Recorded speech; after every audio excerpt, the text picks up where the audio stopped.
Hello, welcome to the live coverage of the spring statement. I'm sorry I'm a minute late, but the spring statement will start in about 8 minutes, maybe slightly later, depending on how the Prime Minister's questions goes. I'm going to be listening to what they say live as it happens.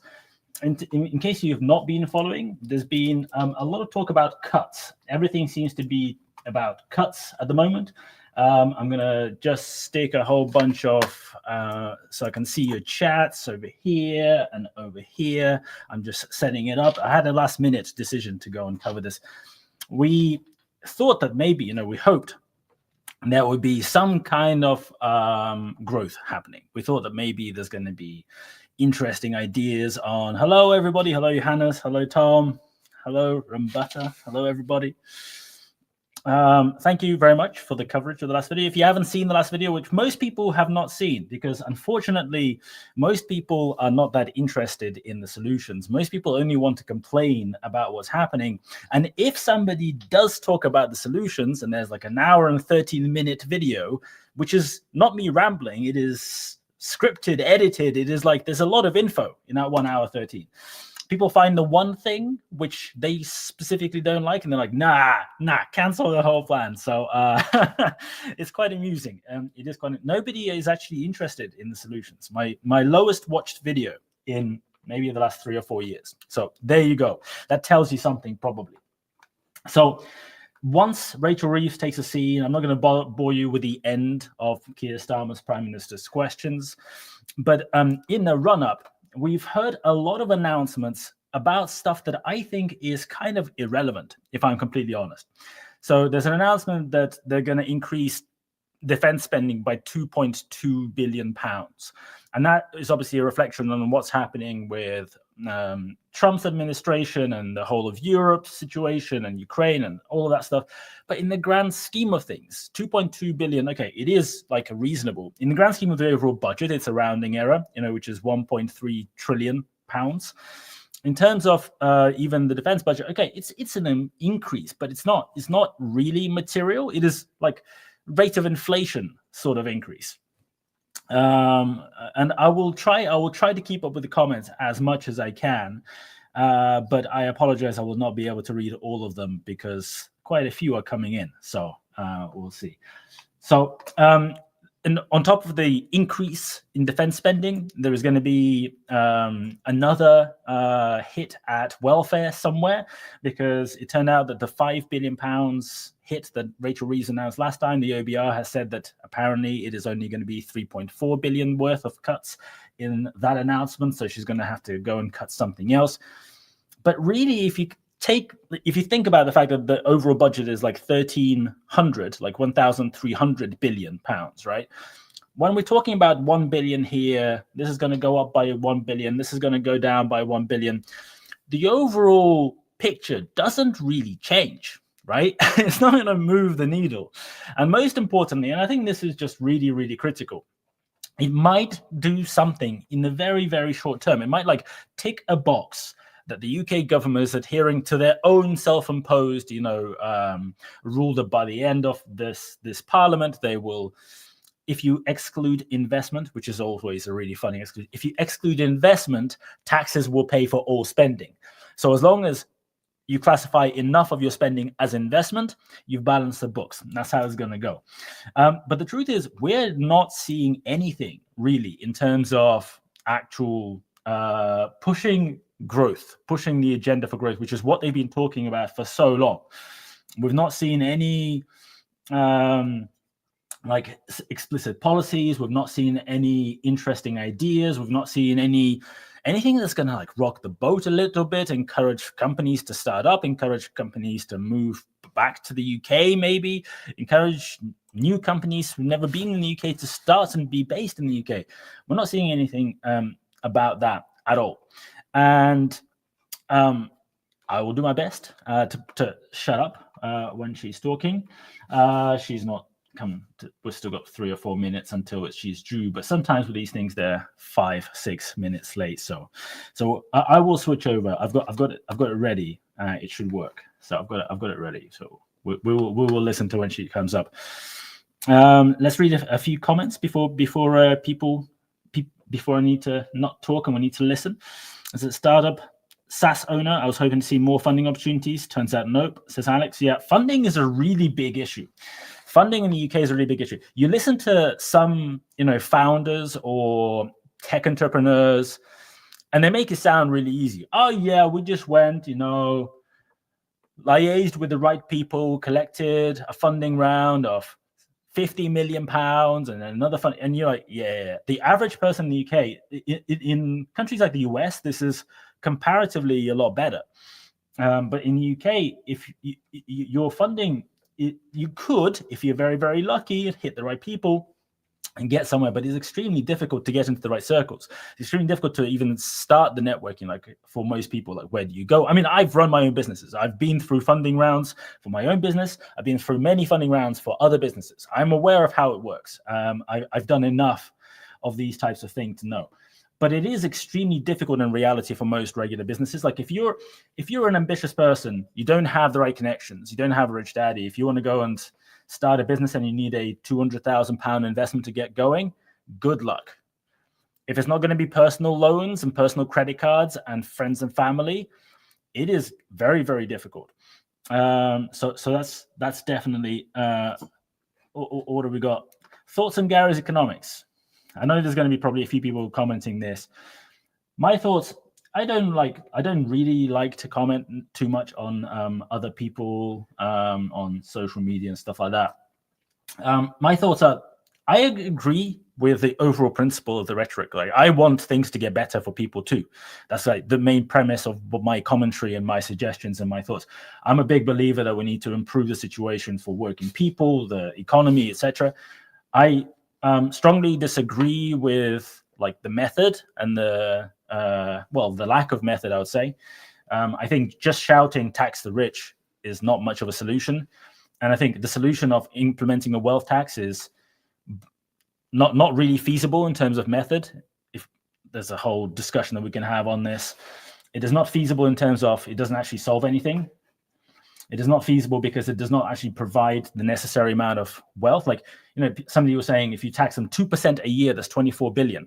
24 billion doesn't really change things. And it certainly doesn't stimulate growth. Like, sure, you can squeeze the money in and maybe fund things better and maybe have a lower deficit, but it does not get the economy going. It doesn't create the growth that we need. So I think a sound policy needs to be slightly broader. So still waiting on some Prime Minister's questions from the backbenchers happening over here. Yeah, Kyle's saying, let's tax profits and unrealized gains. Is very, very true. Taxing wealth, so the very wealthy people, which is where presumably people expect most of this money to be coming from, their wealth is in things like stock of their own companies or other companies. So when you tax them 2%, like most of them do not have liquid assets even remotely close to 2% a year sort of disposal. And if you force all of them to be actively selling in order to fund this, pension funds are going to get hit because they're invested in the stock market. The UK stock market is going to hit. Nobody will want to invest in stocks of UK companies from outside because they know there is this internal pressure on the owners, like the majority shareholders of these businesses, to continuously sell and therefore exert downward pressure on the price. And all it will mean is the people who can will go and move. The people who choose not to or cannot or whatever will probably find some other ingenious means to get out of it. But we'll see. Will you sit down with Gary, maybe Damien? We'll see. We'll see what happens. So I think we're about to start over here. Let me stick. How do I do this over here? I'm going to just do a. But he has full confidence in the Chancellor. Did you hear that? Did you hear that? Well, just to make sure that It's all working before. You can see it's still Prime Minister's questions. I've muted it back, working great. Thank you. So we'll listen live, and I will not interject as much as possible, except if you hear me giggling, I apologize. If you hear me sort of like being a little bit sick at the back of my mouth, please just excuse me. I want to make the apology in advance. So it's a good question. Shahur is saying, what would you say constitutes a successful salary currently? And I think that's a massive part of the overall problem with the UK economy. Like today, a respectable salary is like 35, 40, 45,000 pounds. When I was starting work 20 years ago, a respectable salary was 35, 40, 45,000 pounds. The fact that this has not grown really is in this time is insane. I see graduates starting today on salaries that were similar to what graduate salaries were when I was starting out. And I'm older than some people might suspect. So it is weird. It is very, very weird. So PMQs are still going. Oh, here we go. I think she's going to say something.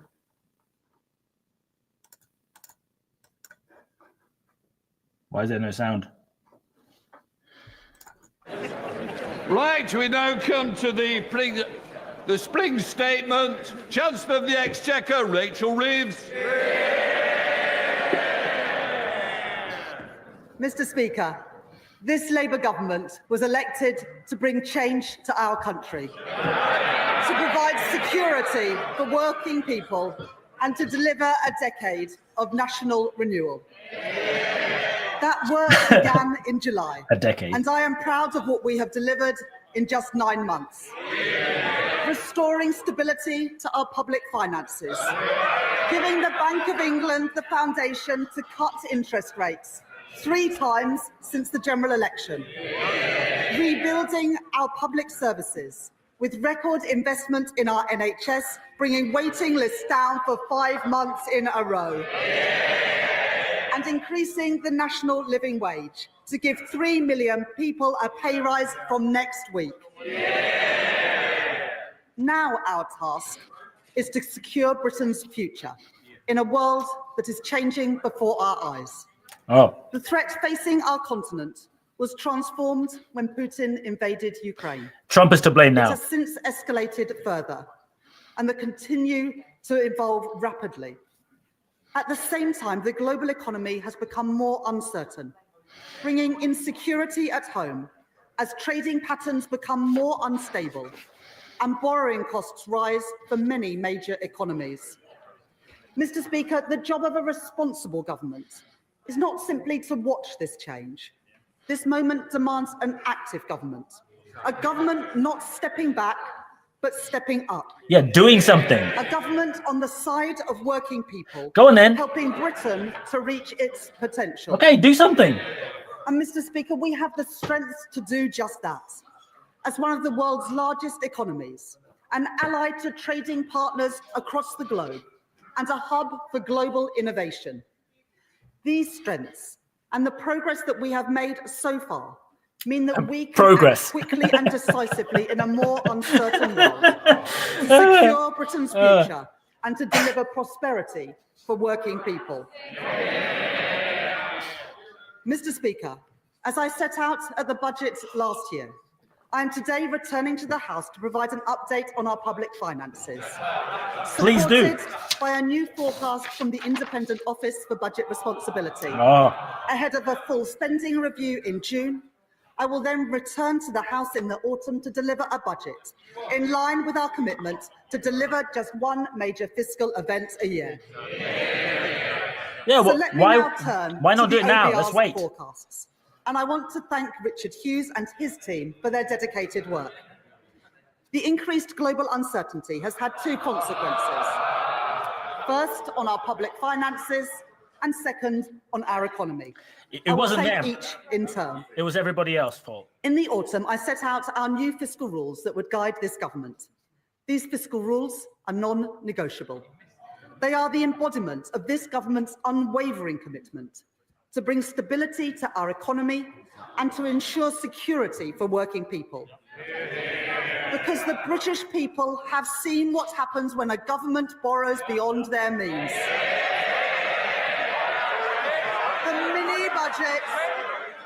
The mini-budget delivered by the party opposite resulted in higher bills, in higher rents and higher mortgages. And Mr. Speaker, it was not the wealthy who suffered most when they crushed the economy, it was ordinary working people. And they continue to feel the effects 2.5 years later of the damage that the party opposite did. Now let me be clear. There is nothing progressive, there is nothing Labour about working people paying the price for economic irresponsibility. The British people put their trust in this Labour government because they knew that I would never take risks with the public finances, that we would never do anything to put household finances in danger. We would never do anything. We must earn that trust every single day. The two rules that I set out at the budget were first, our stability rule, which ensures that public spending is under control, balancing the current budget by 2029-30, so that day-to-day spending is met by tax receipts. Second, our investment rule, to drive growth in the economy, ensuring that net financial debt falls by the end of the forecast period, while enabling us to invest alongside business. Good luck with that. Turning first to the stability rule. The OBR's forecast shows that before the steps that I will take in this statement, the current budget would have been in deficit by £4.1 billion in 2029-30, having been in surplus by £9.9 billion in the autumn. As the UK, alongside our international peers like France and Germany, has seen the cost of borrowing rise during this period of heightened uncertainty in global markets.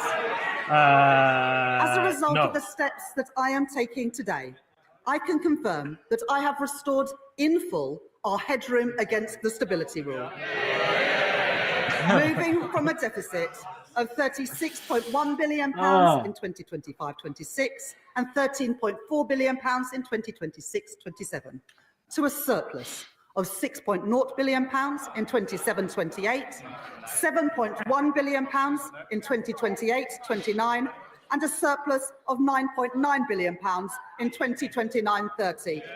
She's going to cut the budget. To the headroom left by the previous government of just £6.5 billion. That's over £10 billion worth of cuts. That means we are continuing to meet the stability rule 2 years early, building resilience to shocks in this, a more uncertain world. The OBR forecast that the investment rule is also met 2 years early, with net financial debt of 82.9% of GDP in 25-26 and 83.5% in 26-27. Impossible. Before falling to 83.4% in 27-28, in 83.2% in 2028-29, and then to 82.7% in 2029-30. That requires GDP providing to grow, headroom right? of £15.1 billion in the final year of the forecast, broadly unchanged from the autumn. After the last government doubled the national debt,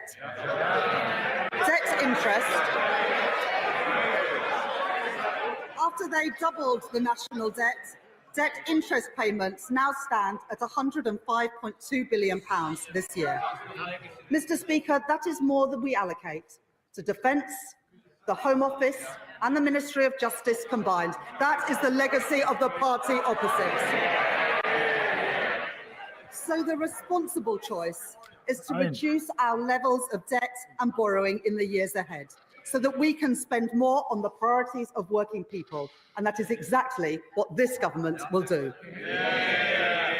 Mr. Speaker, I said that our fiscal rules were non-negotiable, and I meant it. I will always deliver economic stability, and I will always put working people first. I said it at the election, I said it at the budget, and I say it again today. Let me now set out the steps that the government has taken. Good. At Took the you a while. budget, we protected working people by keeping our promise not to raise their rates of national insurance, income tax or VAT. At the same time, we began to rebuild our public services after the party opposite left a £22 billion black hole in our public services. Oh, black hole! Who had that in their Ours were bingo the right card? choices. The right choices for stability and the right choices for renewal, funded by the decisions that we took on tax. As I promised in the autumn, this statement does not contain any further tax increases. But when working people are paying their taxes while still struggling with the cost of living, it cannot be right that others are still evading what they rightly owe in tax.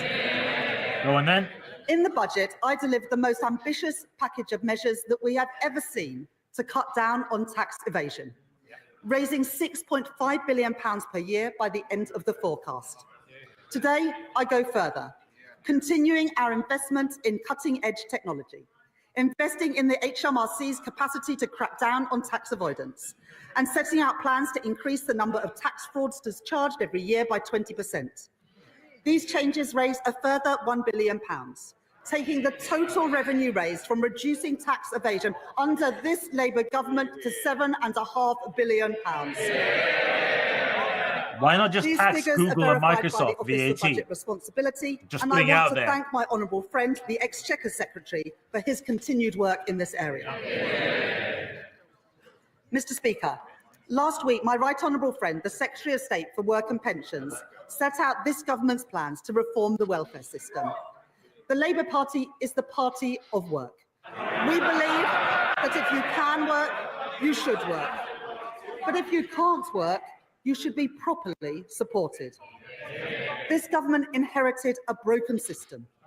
More than 1,000 people every day are qualifying for personal independence payments. 1 in 8 young people are not in employment, education or training. If we do nothing, we are writing off an entire generation. That cannot be right, and we will not stand for it. It is a waste of their potential, and it is a waste of their futures, and we will change it. Just building it up. There better be some good policy, As right? my right honourable friend said in her statement last week, the final costings would be subject to the OBR's assessment. Today, the OBR have said that they estimate that the package will save £4.8 billion in the welfare budget, reflecting their judgments on behavioural effects and wider factors. This also reflects final adjustments to the overall package, consistent with the Secretary of State's statement last week and the government's Pathways to Work Green Paper. The Universal Credit Standard Allowance will increase from £92 per week in 25-26 to £106 a week by 29-30, while the Universal Credit Health element will be cut for new claimants by around 50% and then frozen.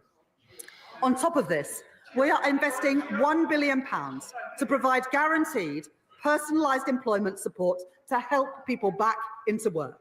And £400 million to support the Department for Work and Pensions and our job centres to deliver these changes effectively and fairly, taking total savings after that to the package to £3.4 billion. While spending on disability and sickness benefits will continue to rise, these plans mean that welfare spending as a share of GDP will fall between 2026 and the end of the forecast period, very different to what we inherited from the party opposite. We are reforming our welfare system, making it more sustainable, protecting the most vulnerable, and most importantly, supporting more people back into secure work, lifting them out of poverty. How do you create the jobs?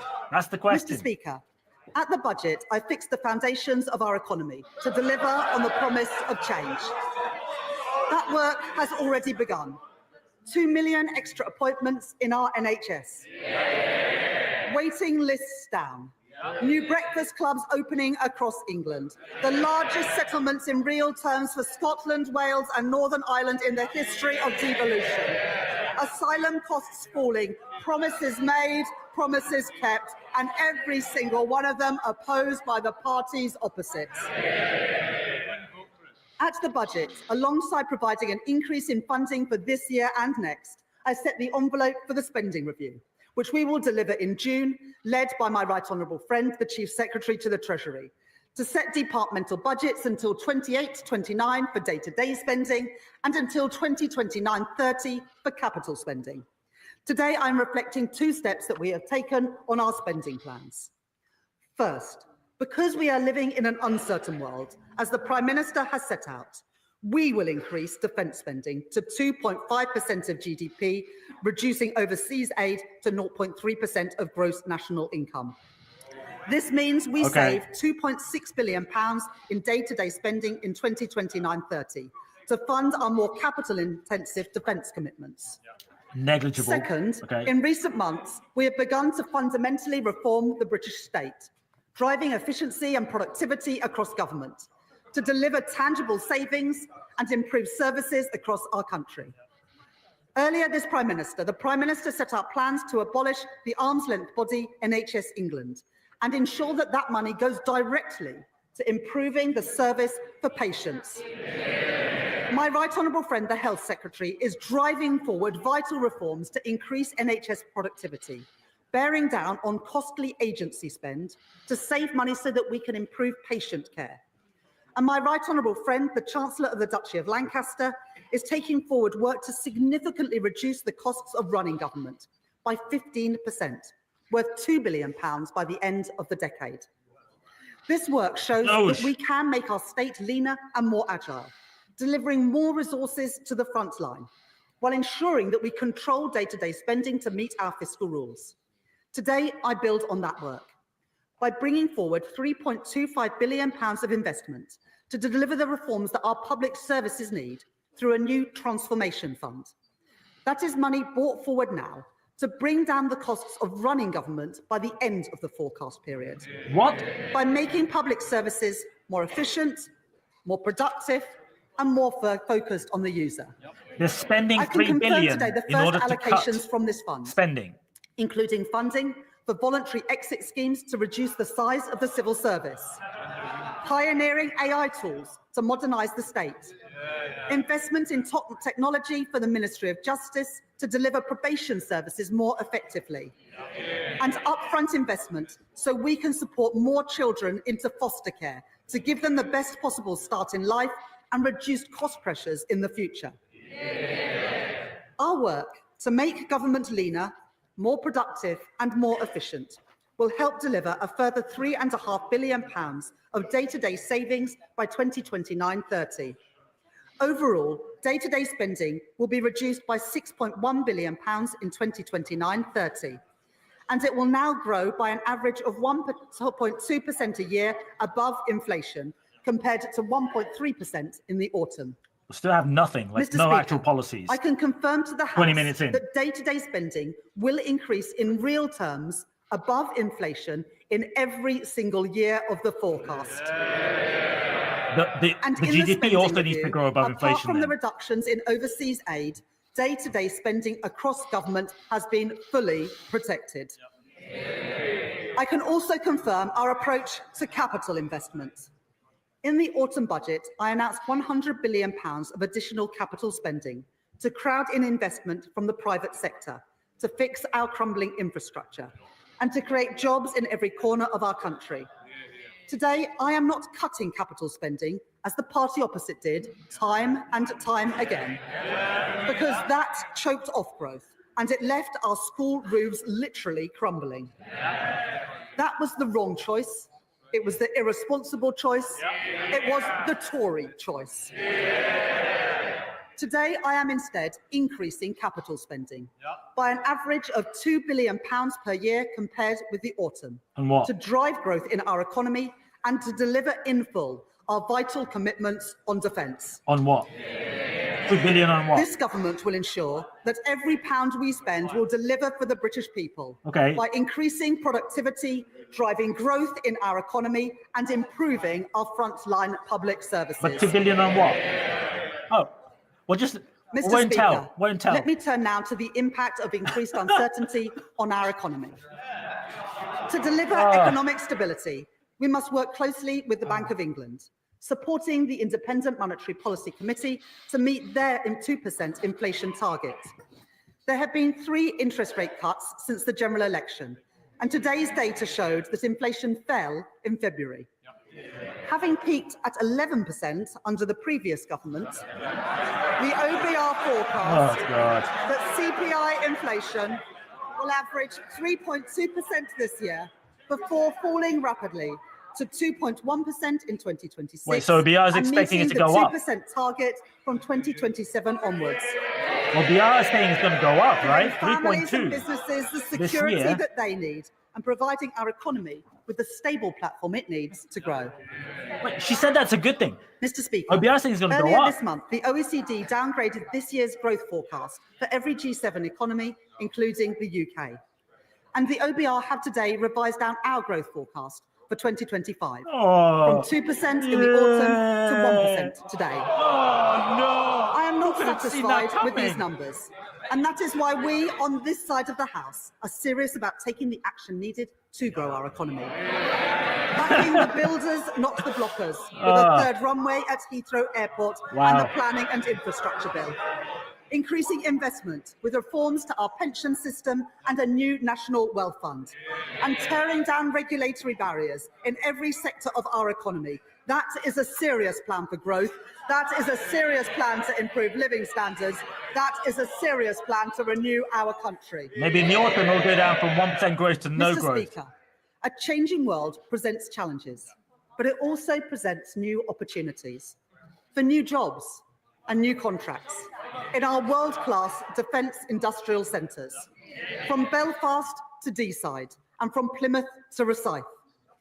In February, the Prime Minister set out our government's commitment to increase spending on defence to 2.5% of GDP from April 2027, the biggest sustained increase in defence spending since the end of the Cold War, with an ambition to spend 3% of GDP on defence in the next Parliament.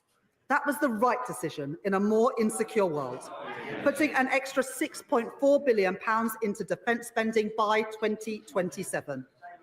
But we have to move quickly in this changing world, and that starts with investment.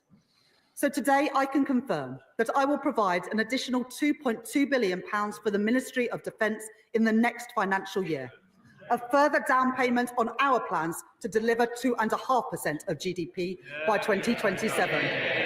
Okay. This additional investment is not just about increasing our national security, but increasing our economic security too.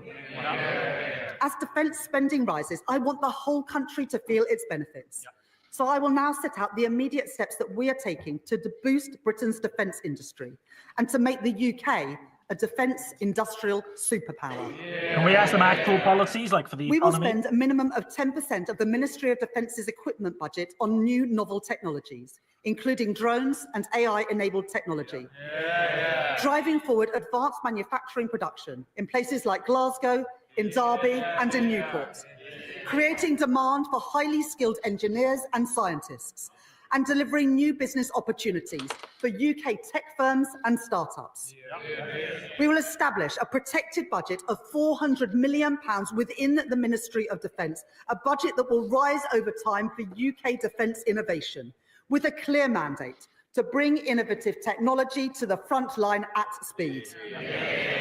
And we will reform our broken defence procurement system, making it quicker, more agile and more streamlined, and giving small businesses across the UK better access to Ministry of Defence contracts, something welcomed by the Federation of Small Businesses. That's definitely going to happen. You definitely don't need to know anyone to get the contracts. A town at the heart of our nuclear security. Working with my honourable friend, the member for Barrow and Furness, and providing £200 million, supporting the creation of thousands of jobs there. We will regenerate Portsmouth Naval Base, securing its future, as called for by my honourable friend, the member for Portsmouth South. We will secure better homes for thousands of military families, the homes that they deserve denied to them by the previous governments. Homes for our military families in constituencies of my honourable friends for Plymouth Moorview, Plymouth Sutton and Devonport, York Outer and in Aldershot. That is the difference that this Labour government is making. Just announcing spending. Finally, Mr. Speaker, we will provide £2 billion of increased capacity for UK export finance to provide loans for overseas buyers of UK defence goods and services, because I want to do more with our defence budget so we can buy and make and sell things here in Britain. Giving further opportunities for our world-leading defence companies and those who work in them to grow and create jobs here in Britain as military spending rightly increases all across Europe. To oversee all of this vital work, my right honourable friend, the Defence Secretary, and I will establish a new Defence Growth Board to maximise the benefits from every pound of taxpayers' money that we spend. There's not enough government defence quangos. We need at one the more. heart of our modern industrial strategy to drive innovation that can deliver huge benefits back into the British economy. Mr. Speaker, that is how we make our country a defence industrial superpower. So the skills of the future, the jobs of the future, and the opportunities of the future can be found right here in the United Kingdom. We spent 6 minutes talking about how she's going to spend £2.5 billion on the military. Learned to their detriment, there are no shortcuts to economic growth. It will take long-term decisions. It will take hard yards. Oh, we don't know what to do. That's what she's saying. Introducing to be felt in the everyday economy. It is right that the Office for Budget Responsibility consider the evidence and look carefully at measures before recognising a growth impact in their forecast. But, Mr. Speaker, I can announce to the House that the OBR have considered and have scored one of the central planks of our plan for growth. In my first week as Chancellor, I announced that we were pursuing the most ambitious set of planning reforms in decades. Go on then. To get Britain building again. What are you going to do? And in December, we published changes to the National Planning Policy Framework, driven forward tirelessly by my right honourable friend, the Deputy Prime Minister. Reintroducing mandatory housing targets and bringing grey belt land into scope. The OBR have today concluded that these reforms will permanently increase the level of real GDP. Because she set a higher target. 2% in 29-30. The policy is an build more. £6.8 billion for our economy. I said build more. 5.4% of GDP within 10 years. An additional £15.1 billion in our British economy. Oh, no. Mr. Speaker, that is the biggest positive growth impact that the OBR have ever reflected in their forecast for a policy. Because it's bullshit. A policy with no fiscal costs. Because it's made up. And taken together with our plans to increase capital spending that we set out in the budget last year, this government's policies will increase the level of real GDP by 0.6% in the next 10 years. Mr. Speaker, that is the difference that this Labour government is making. Policies to grow our economy. Promises by a Labour government, delivered by a Labour government, opposed by the parties opposite. Mr. Speaker, the planning system that we inherited was far too slow. The OBR have concluded that our reforms will lead to house building reaching a 40-year high. I'll believe it when I see it. 5,000 homes a year by the end of the forecast period. And changes to the National Planning Policy Framework alone will help build over 1.3 million homes in the UK over the next 5 years. Wait, 300,000 within touching a year by the end of the forecast period. Our manifesto promise to build 1.5 million homes in England in this Parliament. Wait, homes 5 times 300 by this is Labour government. Homes 1.5. built by this Labour government, homes opposed by the parties opposites. If it's going to increase to 300,000 by the end of the 5 years, it can't be 1.5 million in those 5 years, right? I said at the election that we could not simply tax and spend our way to prosperity. We need economic growth.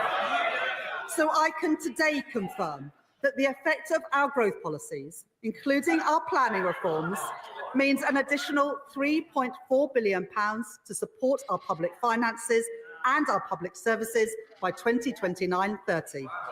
The proceeds of growth, promised by this Labour government, delivered by this Labour government, opposed by the parties opposites.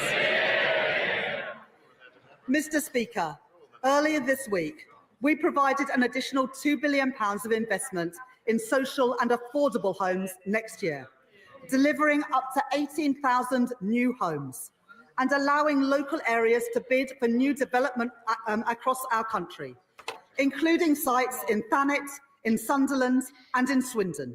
More security for families across our country, promised by this Labour government, delivered by this Labour government and opposed by the parties opposite. And to build these new homes, we need people with the right skills.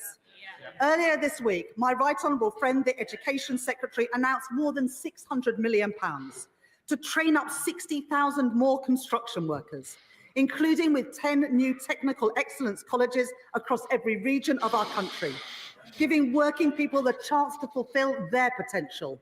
New opportunities for our young people, promised by this Labour government, delivered by this Labour government, opposed by the parties opposite. Still no major policy. There's nothing that actually will stimulate growth. All this is just the start.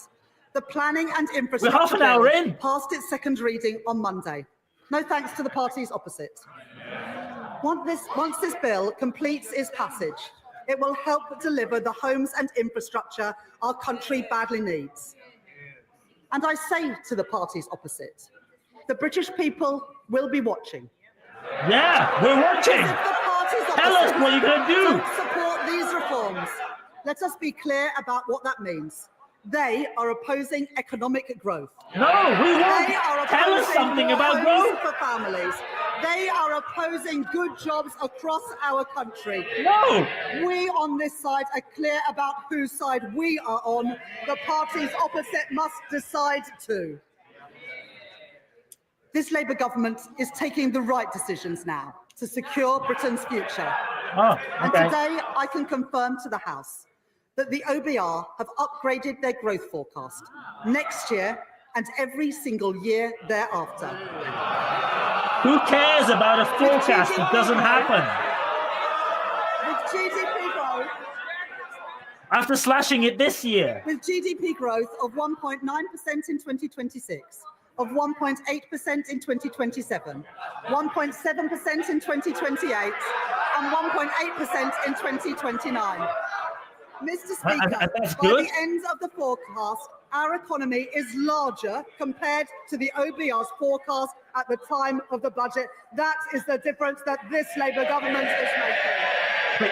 It's slightly less shit is what she's trying to Mr. say. Speaker, this isn't just about lines on a graph. It's about improving people's lives. Working people are still feeling the pinch after a cost of living crisis caused by the party opposite that caused interest rates and inflation to go through the roof.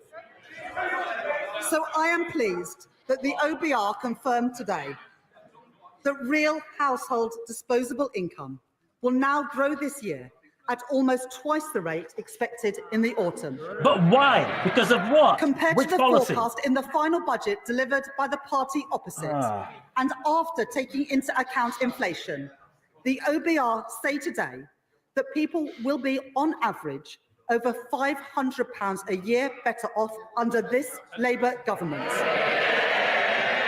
Magic.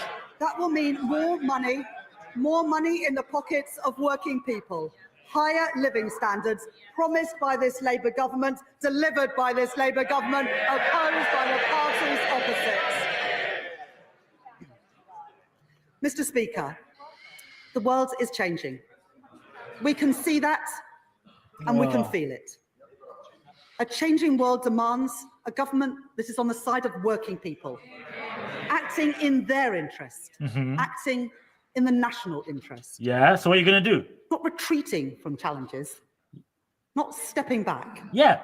But Go a on then. government with the courage to step up, It's 36 minutes to in. What are secure you going to do? Britain's future, and to seize the opportunities that are out there before us.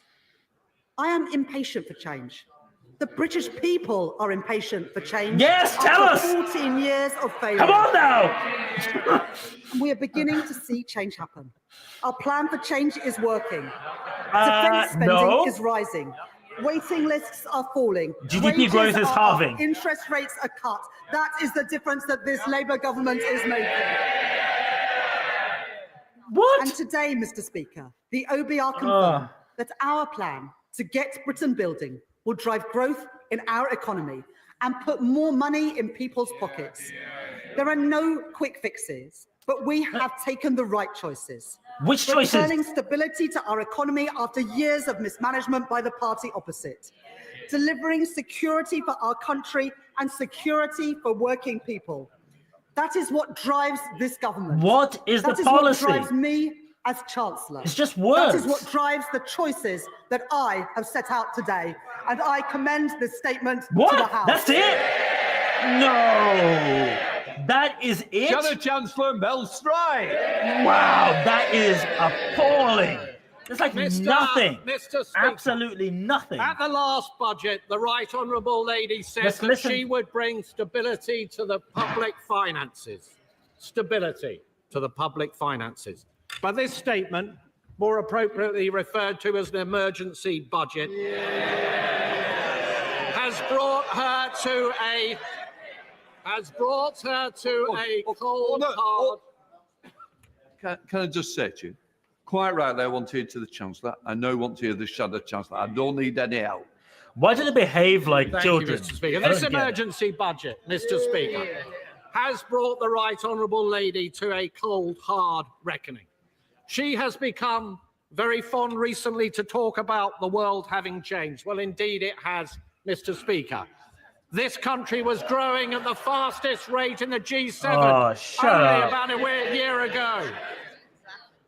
And just as the OECD and the Bank of England and other forecasters, and now we learn today, the OBR have stated, growth has been halved in this year, cut in two as a consequence of the decisions and the choices that the Right Honourable Lady made. Ask a good question. Her watch. Go on then. Inflation, which was down to 2%, bang on target on the very day of the last general election under a Conservative government. We are now told this year will be running at twice the level as was forecast under ourselves in 2024. This is going to mean prices bearing down on households and on businesses right across the country because of her choices. I'm guessing he doesn't have any ideas either because he's not voicing them. And the OBR also says, Mr. Speaker, that unemployment will be rising this year and next year and the year after. And in fact, across the forecast period, it will not decline at all. So much for the Right Honourable Lady's back to work plans. And we have already seen, Mr. Speaker, what it means when it comes to controlling borrowing under this Chancellor. And yes, she has come forward now with a plan to squeeze spending later on in the forecast period. And she has, of course, told the OBR that these are the elements of spending restraint to which she will stick.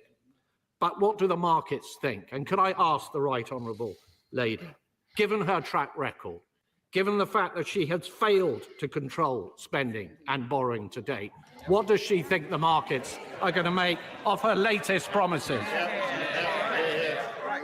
But the Right Honourable Lady, Mr. Speaker, says, of course, that none of this is her fault.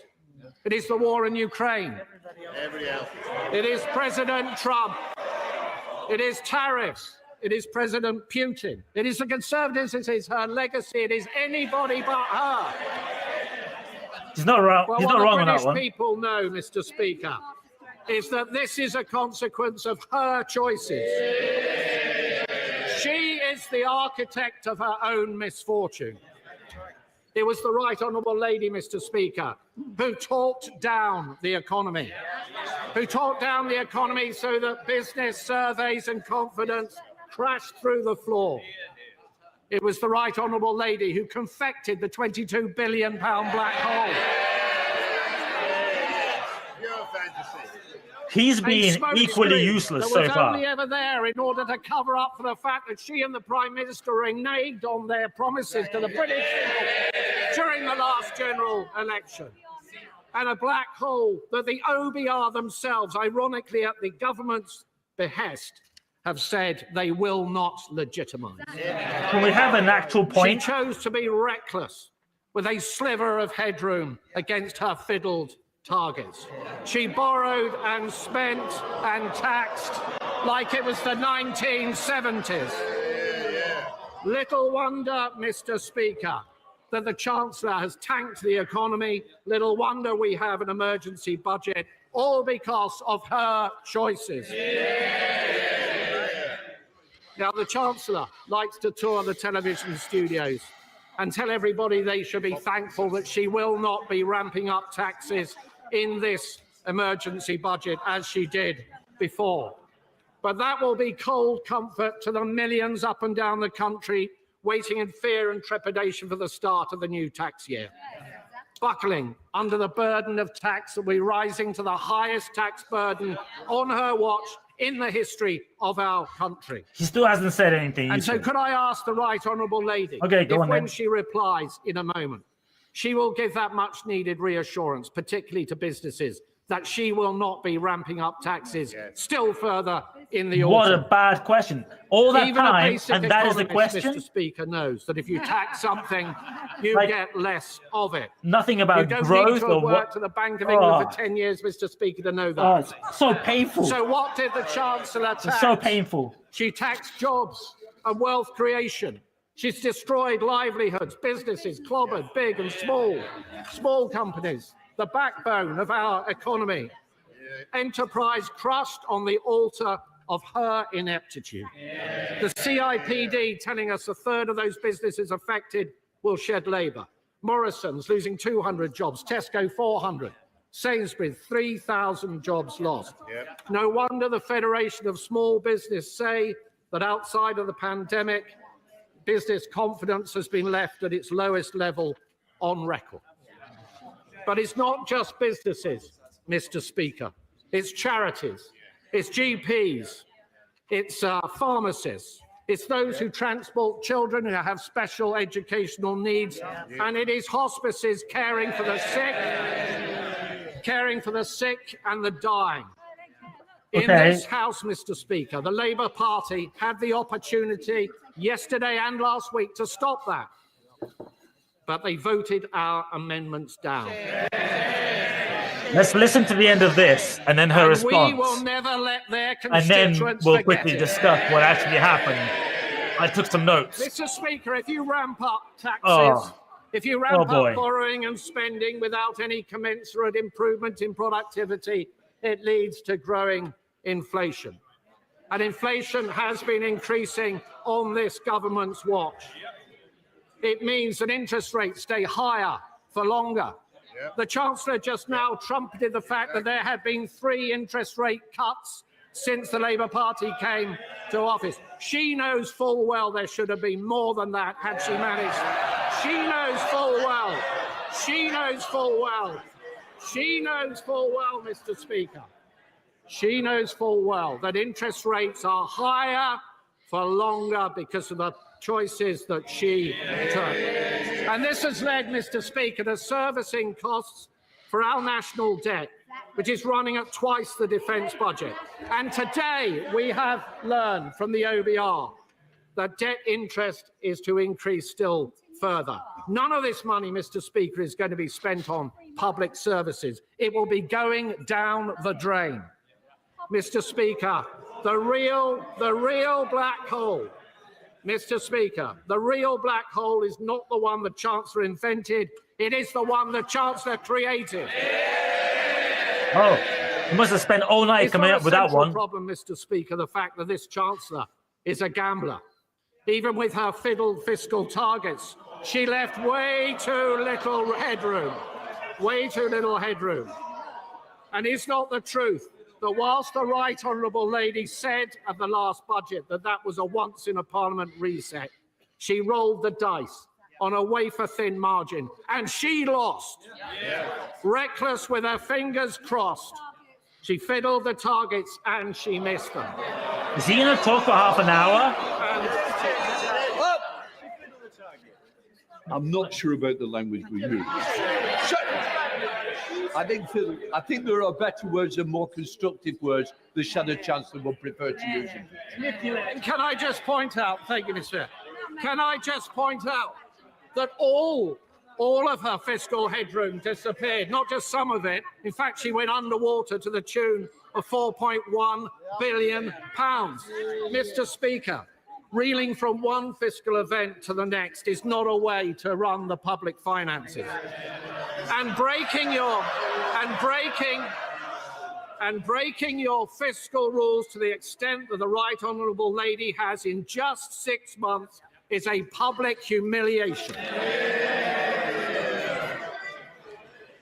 Mr. Speaker, can I briefly focus on defence spending? We on this side of the House welcome the fact that, as we press the government to do, they will reach 2.5% of GDP by 2027. And we note the stepping stone along the way that the Right Honourable Lady has just announced. The guy behind is so bored, he's texting. Further than that. The 3% target should be brought forward to this Parliament. So can I ask the Right Honourable Lady, given the geopolitical tensions that she has raised, what provision has she made in her headroom, in her fiscal plans, for increasing defence spending more quickly in this Parliament if that proves necessary? And could I ask her, would she scrap the absurd Chagos deal and put that money behind our armed forces? Mr. Speaker, the economy is in a perilous state, but there was a different way. There were different choices on taxing and spending, I have a feeling and borrowing, that this guy's not actually ever going to get to any point. And on welfare. So I'm not sure if it's And even worth continuing listening to him. On welfare. It was the privilege of my life. What do you guys think? Should I tell you what actually happened in case you were joining in a little bit later? Or do you want to listen to this came clown? to welfare reform, Just talking with that privilege about nothing. Came a deep responsibility. The responsibility for welfare reform to be properly thought through with a very clear plan. So I know they don't like it because it's an alien idea, Mr. Speaker. Okay, I think I've had enough. All right. Okay. Enough of that. Bit of peace and quiet for our ears. So I'm going to tell you what happened. The short answer is literally nothing, but here is the long answer. Rachel Reeves opened up by saying that fiscal rules are non-negotiable. Non-negotiable, of course, does not mean that they are adjustable based on you telling the OBR that can you please massage the figures up, which is seemingly what happened here.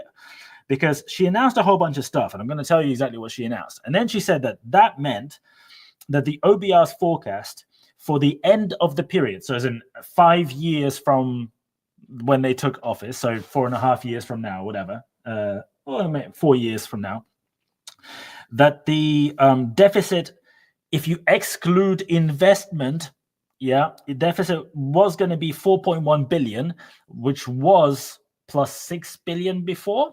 So that was a 10 billion negative movement since she announced the budget in the autumn. But after these changes that we're going to talk about in a second, after these changes, apparently that number will now be plus 9.9 billion. So that's roughly a 14 billion pound upward swing. So the OBR is saying the finances are going to be in better shape by 14 billion compared to before these changes. And the changes are, and you tell me, because I must have missed the bit where she explained anything about how the economy is going to grow, how she's going to encourage businesses to go and kick ass, etc. So she said, HMRC is going to catch more fraud. That was the first policy. The first thing that she talked about was HMRC will catch £1 billion more fraud. Maybe it will, or maybe they're just going to go and chase small business owners and do investigations. I can tell you, I've had an investigation once. It is just excruciating. It's a giant waste of time if you're an honest, genuine business. And yeah, I've got nothing to hide. I spend like a week, almost full time, just answering their bullshit queries. So good luck with that. That's going to be fun. The next point she made was they're going to increase welfare. I didn't write all the details, but she was like announcing the weekly amounts for this type of thing. It's going to go up by this much in 2026 and by that much in 2027. I think it's all good. Kind of, I guess, useful for people to know. I don't think it improves the economy. I don't think it does anything about improving that gap. Then she talked about 2.5% MOD, which is then going to go maybe to 3%, maybe at some point in the future. And to go towards that 2.5%, they announced that they're going to spend, I think, 2.5 billion extra this year on MOD. Okay, great. They talked about abolishing the NHS England, but we already knew that, and that's just basically moving the operations from one umbrella into a different umbrella. I mean, I'm presuming it wasn't something that was costing tens of billions of pounds in operations that was completely unnecessary, because if that's the case, we have a whole different thing to talk about. But then she announced 3.2 billion pounds worth of investment in the transformation fund. This one blew my mind. Oh my God.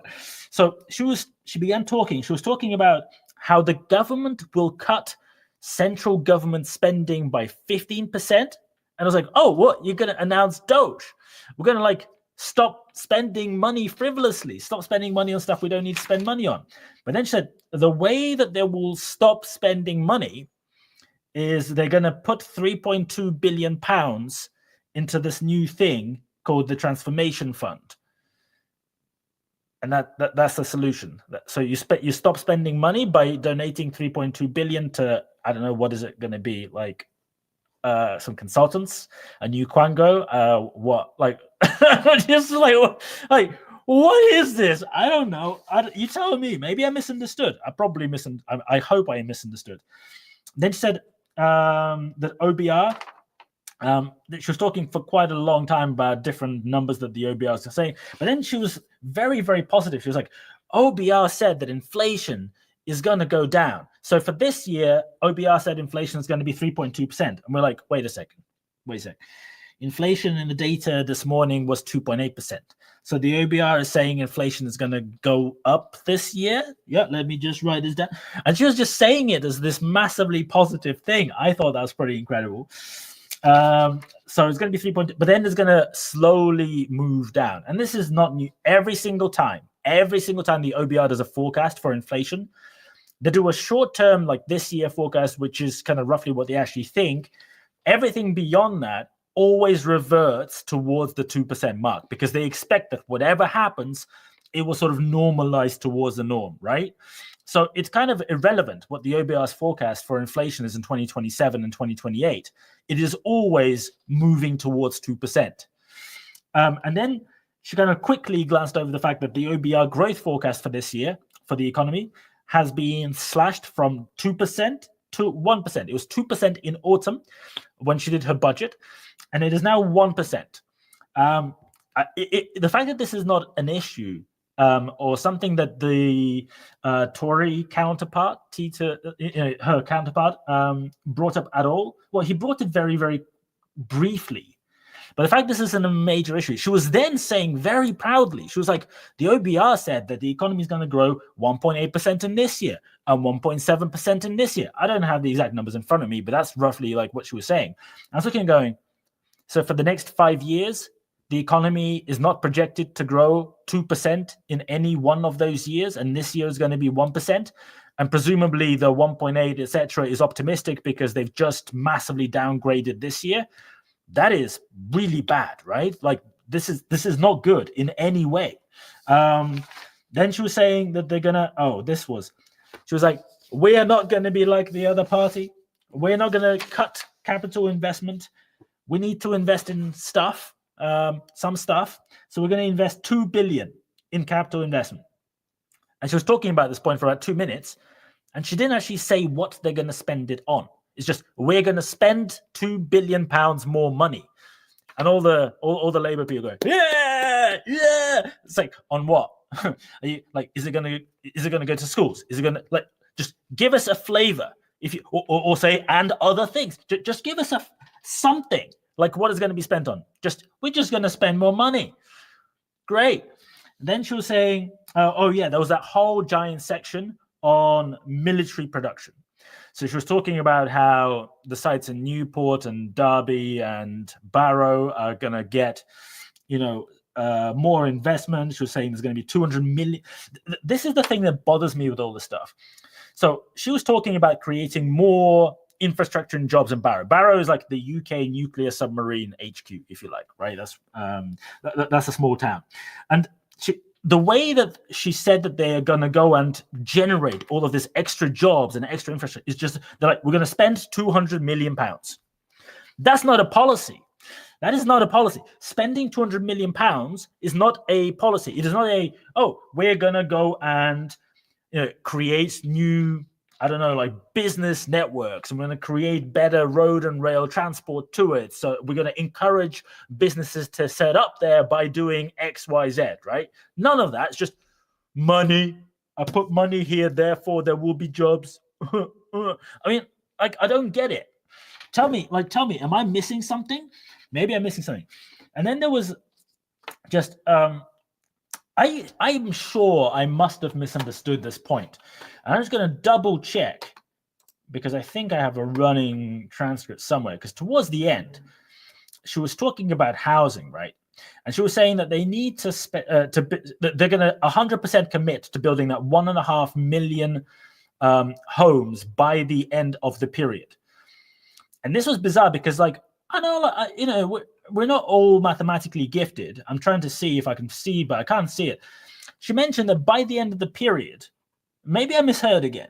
By the end of the period, they're going to reach 300,000 homes a year, like being built.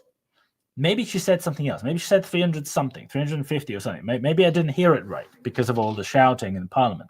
I mean, what is that about? Like, why don't they just stop being children? But she said, I think she said 300,000 by the end. I can't see the number. But the thing is, if you want to build 1.5 million houses over 5 years, you need to be building 300,000 houses every year, starting with like this year that we're already almost at the end of. You don't build up. I'm guessing that what's going to happen is they're going to like change the rhetoric, and they're going to move from we're going to build 1.5 million houses to we will get to a run rate of building 1.5 million houses over a 5-year period. And this is like the first step towards that. That could kind of, I guess, maybe politically make sense, maybe. I mean, none of it makes any sense to me. So, yeah, it's extremely frustrating. There was not a single mention of tax. There was not a single mention of how they're going to go and start tackling, the problem of large internationals avoiding paying UK tax. I mean, like, there are low-hanging fruit, right? If you buy services from the likes of Google today, that routes via Ireland. If you go and look at the actual invoices, like we as a business, for example, we do that, right? If you go and look at the invoices, there is no UK VAT on it. It just says 0. There is no VAT. They print an Ireland number. So it's like you're buying a service from Ireland, even though these guys obviously sell a very large volume of stuff. Amazon does the same with a lot of stuff. Amazon has become better because they've kind of been forced with goods. But on many of the services, you still route via Luxembourg. And the same with like Microsoft, etc., etc., etc. It is fascinating that some of these things are just, everyone knows about them. They're extremely easy. Just go and like spend 10 minutes and just say, we're going to do it. Done. That was just not, I am frankly just confused, because the economy is obviously not doing well. If the OBR is reducing the forecast of growth from 2 to 1%, the economy is obviously struggling. And the fact that in this entire spring statement, there was absolutely nothing there. And the thing that really baffled me is at the beginning of the statement, right? She said, oh, well, we're committed to only having one major fiscal event a year, which is the budget, which is in the autumn. And the reason she said that is because over the last few years, the Conservative government was changing it like every 6 months as to whether the budget is in the autumn or in spring, sometimes like both. Like nobody knew what was happening. I don't really understand why we must commit to only having one specific event where we announce major policies a year. We're in March now. So does that mean that everything can go to shit, the economy can go down, but we have to wait until October, the end of October, for them to make any changes? It's like driving at 70 miles an hour and seeing a giant, like road closed sign, but saying, That's okay. In 10 minutes time, we have a meeting to discuss what we should do about driving towards road close signs. So we'll figure it out then. And just continuing driving at 70 miles an hour straight into the frickin' sign. Like, sometimes you're allowed to change a dumb rule that you yourself put in place, or a rule that's not even a rule. It's like a sort of a convention. And I kind of feel when the economy has basically stopped growing, you're being told that the economy is not growing this year either. You have announced 0 actual policies. I'm sorry, like 3.2 billion investment in some kind of transformation fund that will maybe cut government spending, an extra tiny little bit of spending for the UK Ministry of Defence, and the HMRC catching 1 billion more fraud. That's not that, like, this is less than a rounding error. None of this will do absolutely anything. The fact that the OBR went and looked at this and somehow improved the forecasts in out years and improved the forecast for the end of the year, for the end of the 5-year period, is baffling, because I didn't see anything in here, like not a single one policy that would actually generate growth. Like, okay, maybe spending some money on, producing more weapons and stuff internally. Okay, but you're spending money in order to, it's like, it doesn't generate new stuff, right? It doesn't generate new industry. It's just cycling the money more times. And then there was a response. The response was, I would say, even worse, potentially, maybe, from Melstride. And it was very, very nauseating, shall I say. He just was not really addressing any points, not really asking any questions. And then he came up with the jab of the black hole. How did he say it? He said, he made a jibe about the black hole, that instead of inheriting it, she invented it. Or I can't remember exactly how he put it, but that's about it. All right. So that's the summary. I'm guessing the very, very succinct summary is they have chosen to do nothing, like absolutely nothing. It's like, when an ostrich sees a lion running at it. I don't know why an ostrich would have a lion running on it. They're like on the opposite fucking ends of the planet. But if an ostrich would see a lion running at it, it would just put its head in the sand, right, and just stand there. But it's just mind-boggling. Painful. Sorry you had to sit through that. Hope you enjoyed it. Hope you found it extremely useful and fruitful. If you haven't seen my video on some actual solutions that could be interesting, it's 1 hour and 13 minutes long. Go and get yourself a big cup of tea. You can go and check that out. I'll make some more videos after this, but thank you so much for watching, guys, and I will see you later.